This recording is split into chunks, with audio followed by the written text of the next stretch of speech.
mom saw her, our mom, um, our mom would get upset. In fact, she used to run to my house then when I was a child to come and stay in my house most of the time. It was later that she found out that because she looked so much like her dad, acted like her dad, spoke like her dad, and that used to trigger the mom. So the mom used to take it out on her. So can you imagine? A child that does not know anything. So please, as parents, um, let's look into this, and also in our children, you know, what is that thing that is triggering them, that is putting them? If a child says, or if you see a child that is always angry or sad, there's a root cause to it, you know. It's finding what that root cause is so we can manage. So let's look at the next one. Another fact is regulation as adaptive response, so it means knowing triggers and expressing emotions is healthy and constructive. So again, that's another one. We also think that regulation is adaptive response. Uh, when you know your triggers and you're able to express them, it's very healthy. So when you know that this is what gets me, this is what gets me upset. We've talked about expressing it. That is healthy. It's a constructive way. And then you can begin to look at what you can do about it, rather than say, okay, I want to regulate myself. I want to, I want to be adaptive. I want to align. Whereas, we know that it's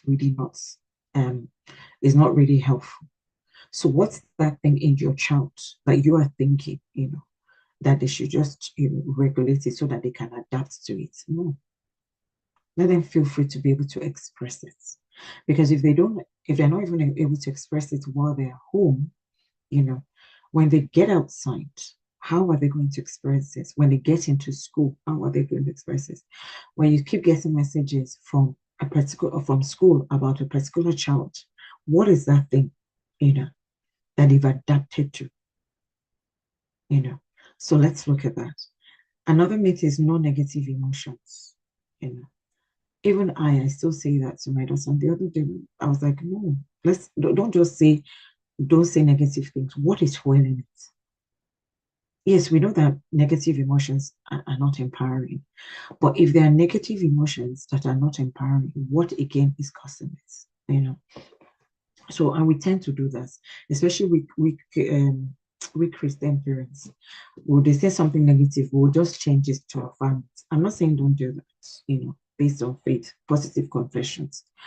But especially the Gen Z, they see it as a block, So once you do that, they just shut down. Well, they just shut down immediately.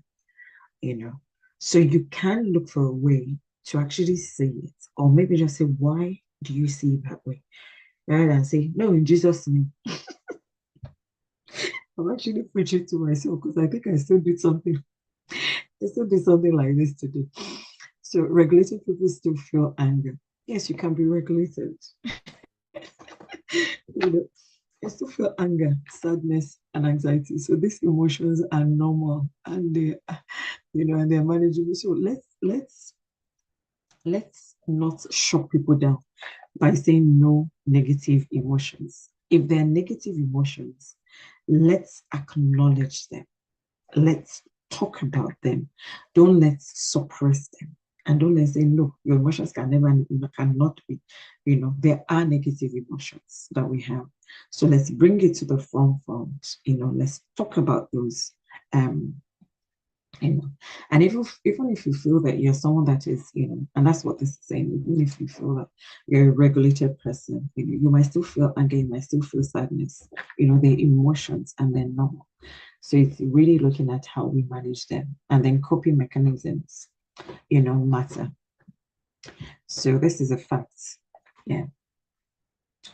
So we looked at two facts. So yes, the first one was regulation is adaptive response. That's the fact, yes. And then the other fact is coping mechanisms matter. So this is what we're here to do. We're here to talk about coping mechanisms, coping skills, and look at ways in which we can actually adapt to those. Okay. So I'm going to go to the next slide now. So this is one of the coping mechanisms, and this is one of the tools that we can use. So the first one is what we call check-ins, you know. So the first one for our check-ins is how to pause to reflect, you know. Take a calm moment and breathe. And we're going to look at one or two breathing exercises, just one of the very simple. And this is such a powerful tool to use. You know, the sorry, the ability to be able to pause. It's a very, very, and even with children, just even if children come to you and like, mom, da, da, da, da, da, ask them to just calm down. Just say, just calm down for like 5 minutes. Let's just pause. You know, the power to pause. Just pause for a minute. You know, some people say, okay, you can ask them to count 1 to 10 to pause. That's another form of pausing, you know. Pause to reflect. Just think of that process. Challenge them to think. As adults, even for us, let's just pause for a few minutes. Before we shout at all, let's just pause. Take a few minutes, pause. And then the second thing we can then do is identify and label. So we've talked about identifying feelings and labeling them. So notice the feeling and name them. Okay. So that's another one. I'm not going to really go into notice and labeling them anymore. So I talked a lot about recognizing those feelings, the 3 tiers, and then being able to identify and spend a bit of time on them. Another practical example is journaling, or what we call a mood chart. Now, we are dealing with a generation that does not really like writing. We're dealing with a generation where they use a lot of apps or they use a lot of tools. So there are loads of apps out there that they can use to either journal or record their feelings. Because I will hear some people say, oh, Auntie, I don't like writing. You know what I say to them? Do audio recording. Record it, press the record and do it. Because that's another way of journaling. So journaling, more chance, or sharing feelings verbally. That's just the whole essence. Writing it down.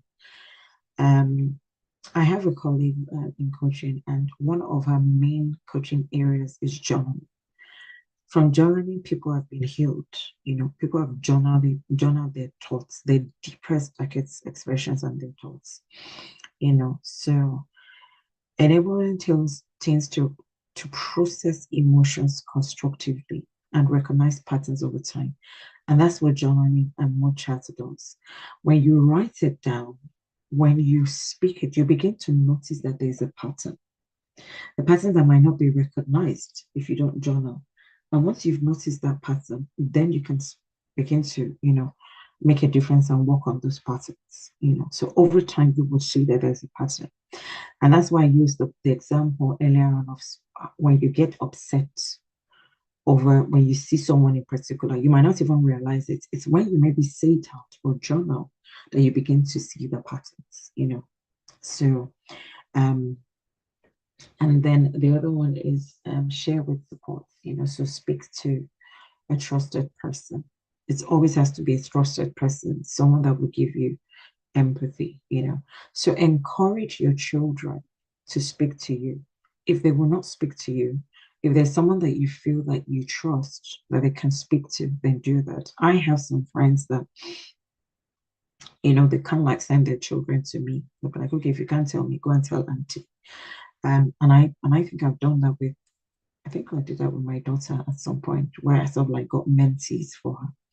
So yes, and there's also options. You can also look for people. Again, please trusted people that you can, you know, or again, you look for qualified professionals that can help with that. Okay. I'm just checking I can be heard. I seem to think my voice seems a bit low today. So just to make sure that I can be heard. Um, so I thought to share one breathing exercise. So box breathing is a simple but effective technique involving four equal steps. I mean, it's very easy. So this could be one of the things you ask your teenager to do when they're getting a bit upset. And these are practices that they can take with them. You know, they can take it to school. They can take it to, when they're going to uni, when they realize maybe they're about to start an exam, they're feeling a bit of anxiety or palpitation. You can do it. We're talking of literally a few minutes as they sit in. Maybe there's a friend that is, obsess them. Again, they can use this if they're away. They're feeling lonely at a particular time, they can journal. So I'm just referring to some of the previous one we looked at. So they can journal, they can do the voice one, they can use the writing. So it's just really knowing and getting them to start to use some of these tools. You can encourage them. You can even journal and say, okay, this is my own journal. Where's your own journal? Look for ways to take them along. Okay. So the previous tool that we went through, we pause and go through all those steps again. That's a tool that can be used practically for different scenarios. So I'm just mentioning some of the scenarios that it can be used for. They can even use it for when mom is screaming. Ask them to pause, before they respond. And then also mommy too can use it rather than be screaming. You can also use it to pause. So if I go back to what I said earlier on today about, what about ourselves, also using the tools for ourselves. Okay. So the box breathing basic just says, you inhale for 4 seconds. So you hold your breath, slow and steady breathing in through the nose, and then you hold it for another 4 seconds. So you pause gently, keep shoulders relaxed, and then you exhale, breathe out through the mouth. So I'm breathing out through the mouth, and then hold again for 4 seconds. And this really is a very good technique to use. So this stimulates the parasympathetic nervous system, which calms the body stress. So when you're feeling stressed, it makes it especially useful for anxious teens. I mentioned that. Also, clinically, it also reduces the heart rate and the cortisol levels, so enhances focus and emotional control during stressful situations. Okay. So again, very, very useful during exam practices, during interview skills for them, during preparation for something that they know will just really, really be stressful. It's a very powerful tool for distress. And like I said, parents too can use it. Okay. So we're just going to start to come like round up now. I'll talk about one or two things and then I'll allow for questions. So just to give some statistics into just some of the very simple basic tools that we've just mentioned today. So so the old phrase of name it and tame it, and I think Dr. Alu mentioned a bit of, some of the neuroscientific research, last year, just simply labeling emotions, it really activates the frontal cortex, that regulates emotional centers. So I'm not going to go into all that, but just by naming and some of the very simple process we've talked about, it actually reduces teens' emotional distress by 30% when emotions are regularly labeled and naming feelings, engages the individuals. So please, it might sound very simple, but that's how impactful it is. Another thing that I just wanted us to touch on today is, thoughts versus facts. And I wanted us to touch on this one because, we can also challenge some of the thoughts in our youth, especially because there's so much that is being presented to them in the social media world. So the things in social media, are they thoughts or are they facts? So the things that you yourself are teaching, that thinking about as a teenager, are they your thoughts or are they facts? So there's a method that you can challenge their thinking so that they can, so they don't accept, negative um, apologies, so they don't accept negative self-thoughts, self-talk, and that's really what this is. So thoughts are really subjective interpretations that can be distorted. So some of the thoughts can be distorted by moods, especially with, when teens are going through adolescence and a lot of hormones.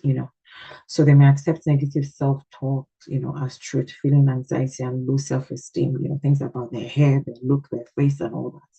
We can help them to challenge those thoughts. We can help them to notice and name them, and then, just challenge it.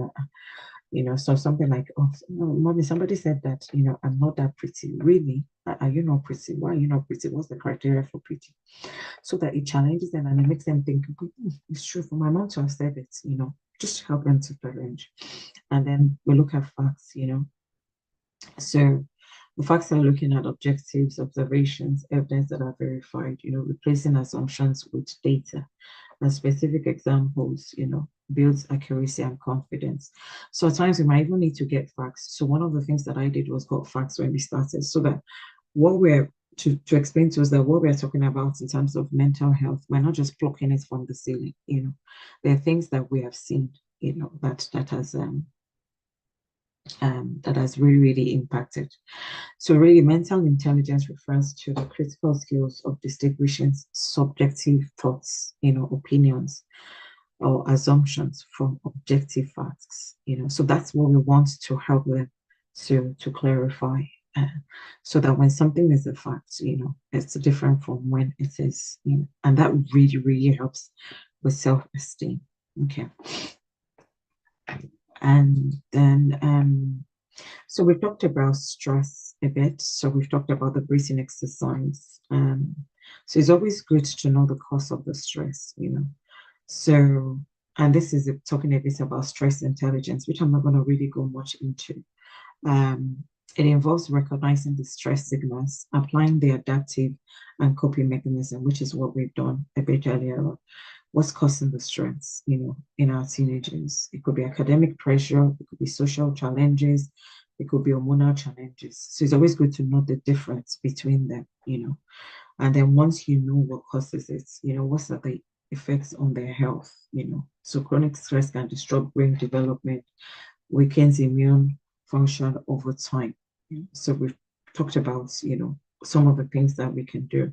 But I thought to just really bring to our awareness, the kind of stresses that these young adults are actually going through, because there is stress for them, all those social media, which we've been talking about.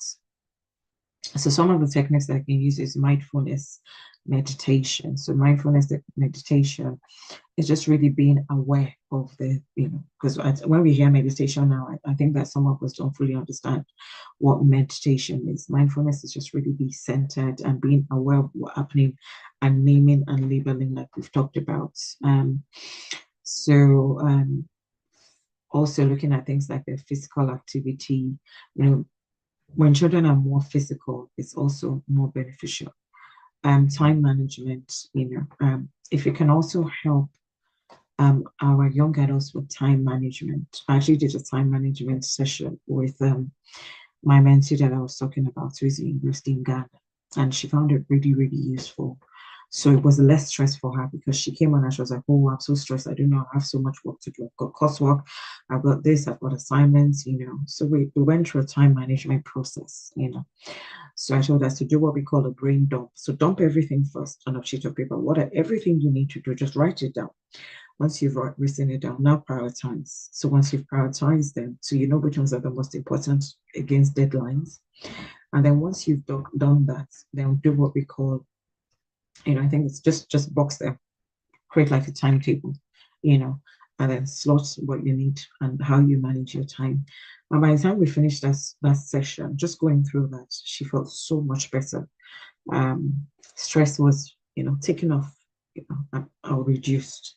So something as minimal as that, you can just ask your children, oh, so what do you have, oh, mom, I'm stressed about uni. Okay, what do you need to do? Okay, okay, so you've got all this work to do. Okay, write everything down on a piece of paper. Now let's look at, which ones are your priorities, which one do you need to do, which ones have deadlines, what are the deadlines, and then so not only are you supporting your child is saying, oh, mommy understands me. Guess you get to know more about your child. You're in their world and you're also helping them. So that's another one. And beyond grades, again, I can't stress enough, we're a generation. So I'm talking about parents now. We're a generation where, the competition is real.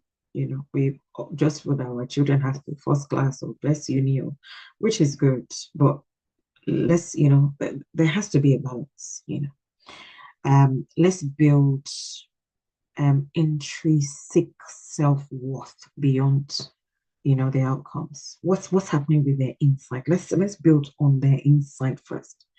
Don't let's associate their self-worth to their success, their grades.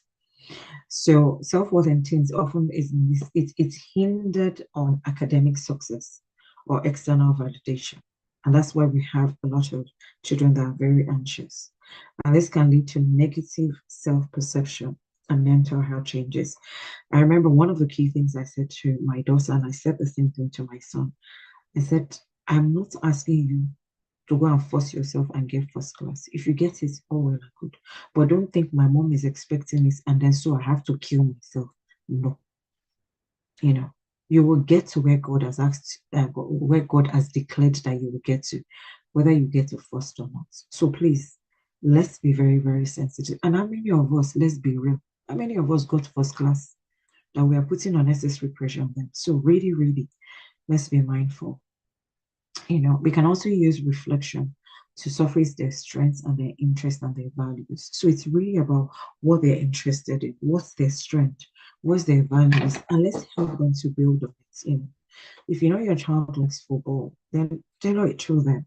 One of the criteria that we used to choose the school for my son was a school that, because he's very into football. He used to be football captain before he left. He won awards, was very motivated for his team. So we looked for a school that it could continue. So in uni, he plays football in uni, uni level, quite active. So it's really, really looking at their strengths. It's not always just about the grades. So look at their areas of strength, look at their interests, and look at their values. Um, Teach a growth mindset and self-compassion. It's really about their growth. It's not always about, okay, you have to do this. What it is that that they would you really, really, they would grow, they would excel in, you know, and let them grow in that and nurture that for them. And also let's teach our children self-compassion. And let's also show self-compassion for them. At times we're not compassionate with ourselves, and hence we don't pass that on.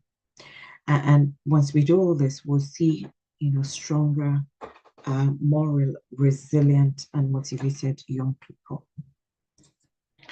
So as we begin to round up, so just going through empowering teens through emotional literacy. So a recap of everything that we said. So our teens, they learn to recognize and name. So for them to have emotional understanding. So just like I said, let's teach them to recognize and name feelings using tools, like the wheels and the check-in process we went through. Regulation in practice, simple regulation techniques build mental and stress intelligence for daily challenges. We can also look at what I just said is beyond grades, you know. Let's promote healthy self-worth that is inbuilt, you know, intrinsic to them, not so much about always, you know, is the grace, the grace, the grace. And then the lifelong resilience. So when we give them the right foundation, it really supports healthy relationship growth and enduring well-being. So I'm going to stop there, and we're just going to see if we've got any questions. I'm going to end my slide, and then I'm going to stop sharing. Thank you so much, Ma, for that deeply insightful session.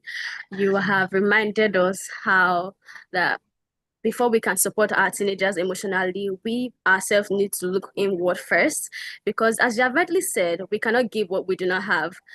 You've introduced to us the idea of emotional literacy, not just feeling emotions, but being able to recognize them, name them accurately, and understand their roots, and also manage them in healthy ways. I think the emotional wheel, that emotional wheel really helped bring that to life, showing us how um, different emotions like sadness or anger has like a deeper level beneath them. Yeah. You've also challenged some of those common myths we have, especially the idea that suppressing emotions is the same as regulating them. And you reminded us how important it is to create a safe space where teenagers can express themselves without fear of being dismissed. To kick off our question and answer session, I have a question of my own. And I would expect to be seeing questions in that chat because I know we all have questions. My question is, many parents worry that allowing emotional expression means encouraging bad behavior. How can parents create that safe space for emotions while still setting healthy boundaries? Thank you. That's a very good question.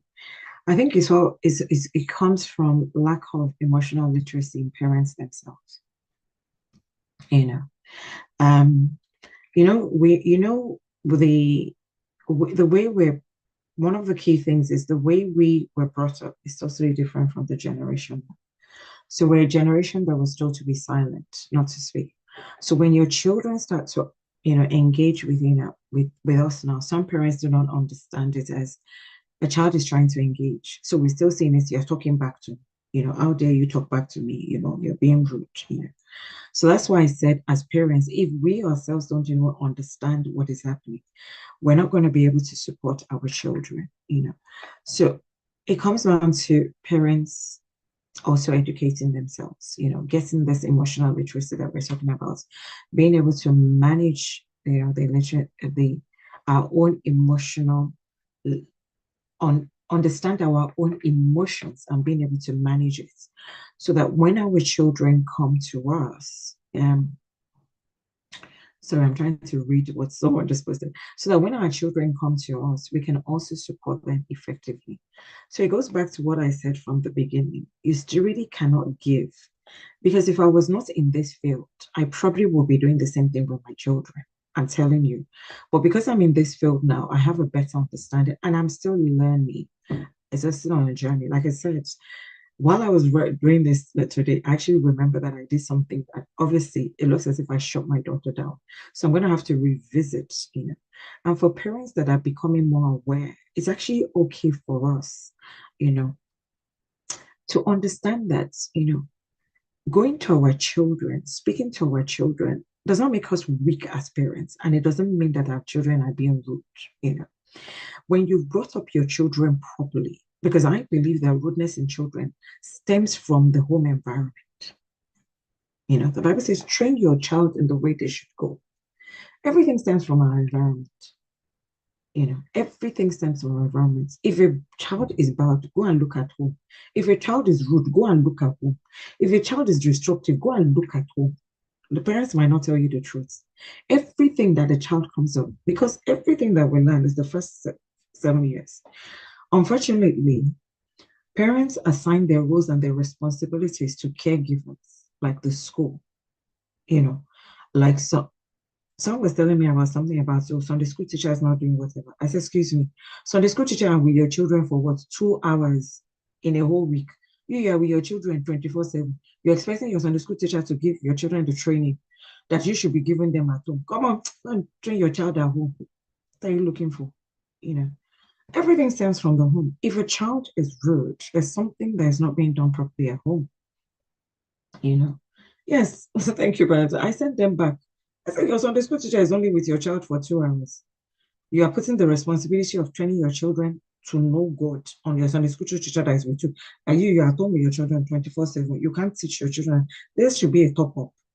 So we should stop, you know, being irresponsible parents and putting our responsibility on other people. And if we get it wrong, it's okay to say we got it wrong. I've gotten it wrong before and I've sat my children there and I've apologized to them. And it doesn't make me less of a parent. My daughter, they actually told me they valued what I did, you know. So, and then we cannot be, another big problem with parents is if you grow up in Nigeria and you are sending children to the United Kingdom to train up, you cannot be using the training in Nigeria for the children here. Yes, there's a place of discipline, but the exposure here is different. Let's be real.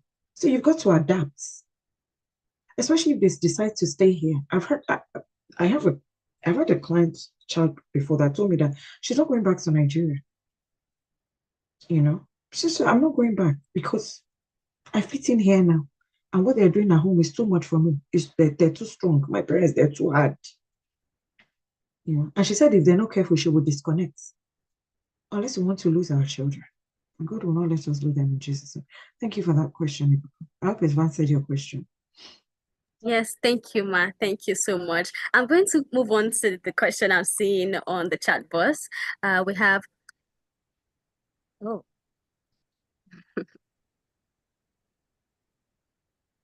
okay.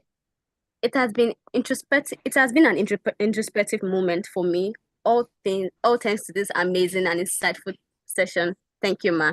As regards to regulating our emotions as parents, when we are triggered as parents and we tend to lose our sense of reasoning, like patience, fairness, listening, how do we react afterwards and how can we rebuild?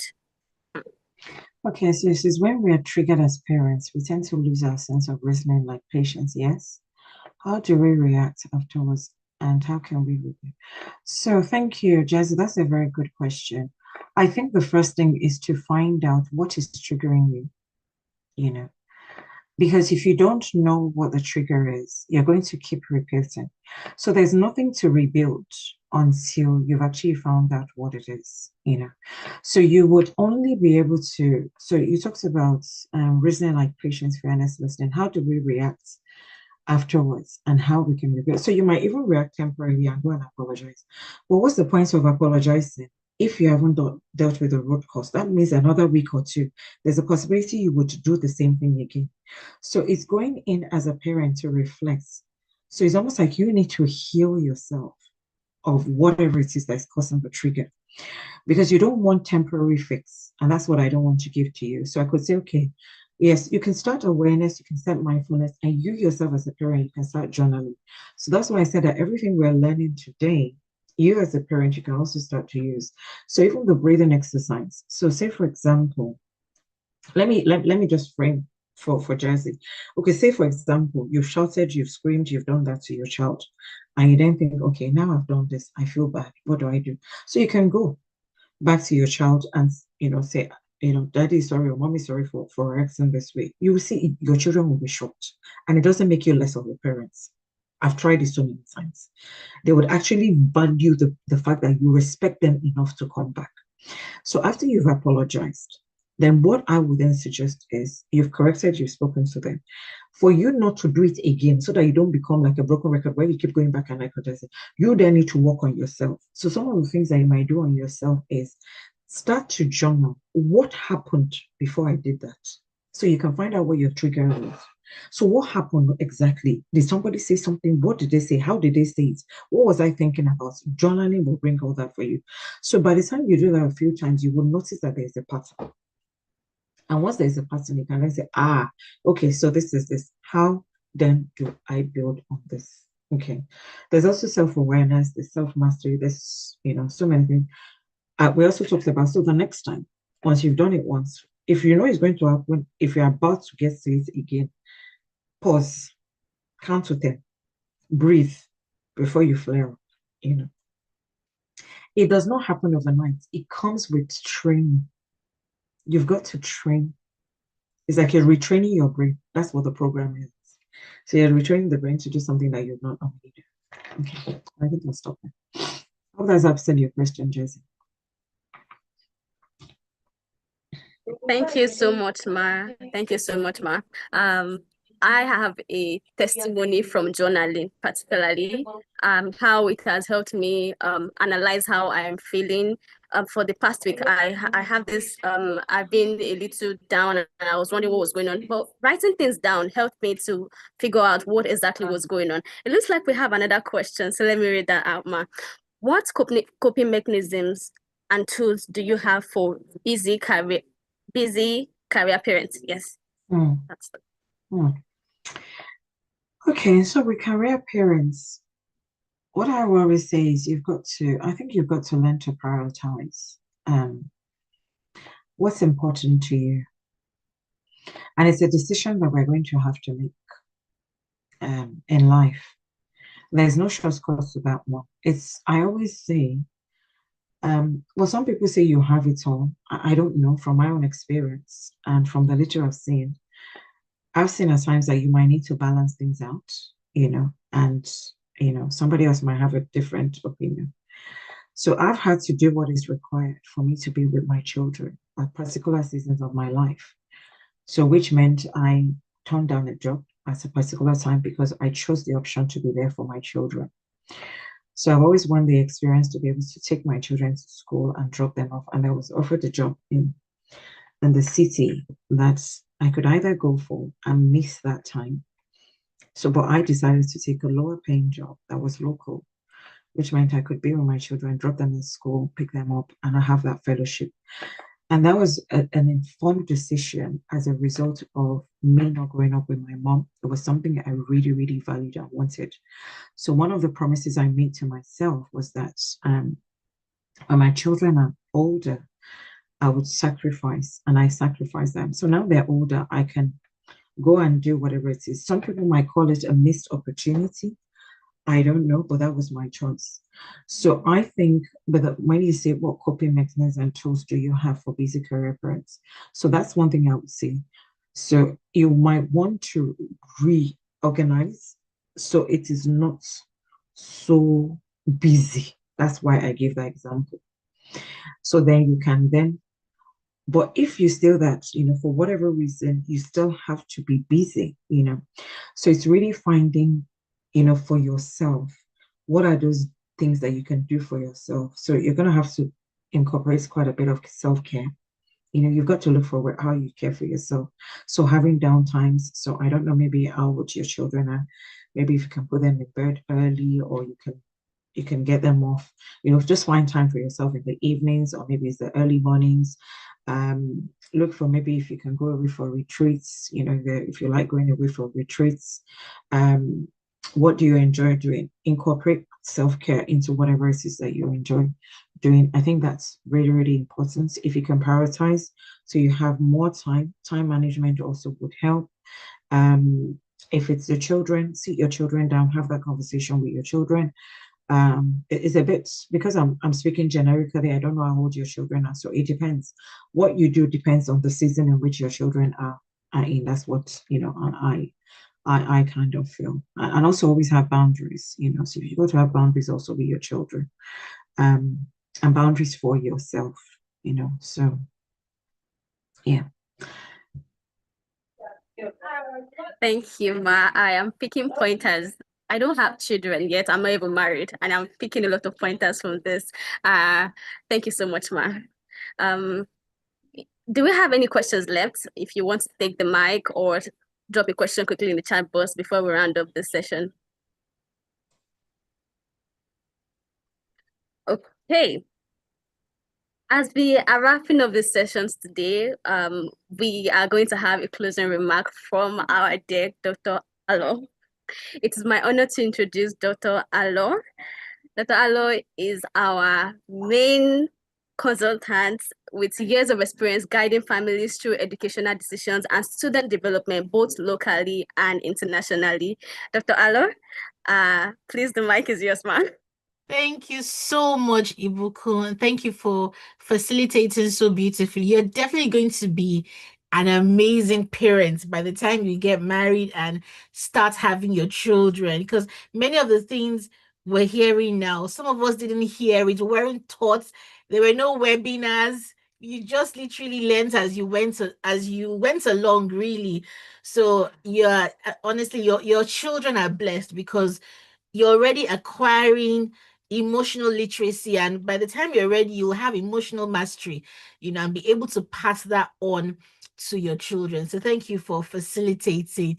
To my amazing big sister, wow, Coach Ronke, Dr. Ronke, this has been amazing. As you were speaking, I realized that it is as much a learning curve for parents as it is for raising teenagers, because these are parents who are having to learn emotional mastery as they go along. These are parents who perhaps weren't as self-aware. I keep thinking, if you and I weren't exposed to the kind of knowledge we're exposed to, what would have happened? So it's Yeah. really a learning experience for many parents, actually. So thank you so much for teaching us really good, amazing tips. I was doing the breathing exercises and I said to myself, I'm going to pause even more. And Mm, thankfully I journal a lot already. And I get sort of revelations when I'm journaling. I see patterns, like you said. mm, I recognize certain things. It's an opportunity to just pause, actually, and reflect and analyze. So I thank God for our teenagers, our parents on this call, and to soon to be parents as well. Or parents, you'll be parents someday by the grace of God, if that's a desire you have. These tools that Coach Ronke has equipped us with has definitely raised our emotional literacy several notches higher, and your life will be better for it. Your quality of life experience, and above all, our teenagers, our adolescents, the young people around us will be better for it. So thank you so much, Coach Ronke. Thank you everyone for showing up. We're going to have our last session next week, Sunday. You don't want to miss that one. Please invite as many people as possible. Coach Ronke, I was thinking if we should do a live coaching session with a teenager, but I said, which teenager will want to come and come and be spilling all their issues? So maybe we'll role play something, because I think it's nice to sort of showcase how you can help your teenager name the emotion, tame it, and just basically put in those coaching tips as a way, and practical life tips into action. So thank you so much, everyone, for showing up. Please, let's see you again next week, Sunday. Thank you very much. Have a wonderful rest of your Sunday, and God bless us all. Thank you. Thank you so much. Thank you very thank you, much, Dr. everyone. Alo, Bye. for Thank you. Sorry. That's perfect. Thank you, Ma. Thank you. We really, really enjoyed having you, Ma. And I'm looking forward to next Sunday. Okay, that's a wrap, everybody. Have a nice night. Thank you. Bye, everyone. Have a wonderful evening. So I'll close the room on the count of 3.